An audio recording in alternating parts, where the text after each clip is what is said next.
save those that are viable. And he seems to have the support of union leaders and business leaders. Do you support him? We welcome some of what the Chancellor has said, because we have, the Liberal Democrats, actually been calling for an extension to the furlough scheme for some time, and for him to do exactly what he appears to have done, to look at the Kurzarbeit scheme in Germany. But what we would like to see is a more flexible scheme.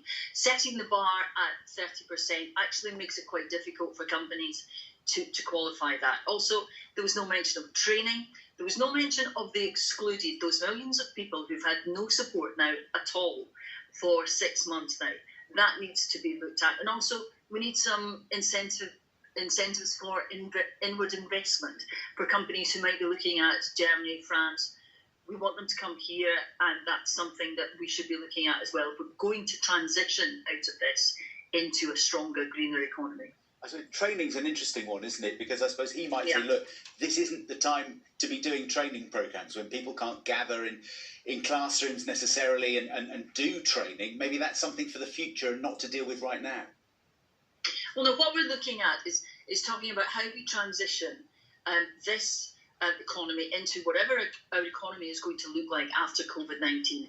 And what we should be looking at now is how we ensure that we upskill, that we have the jobs in place, that we create jobs, that we train people so that we are ready to move in to this next phase. Now, you don't have to set up that training scheme right now, but you need to have a plan.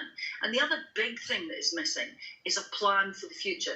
The Chancellor has talked about the furlough scheme being a bridge for the economy, but he hasn't told us yet where that bridge is going to take us and what it's going to look like on the other side. Now, that is what we need, and that is why I don't believe he should have abandoned the budget.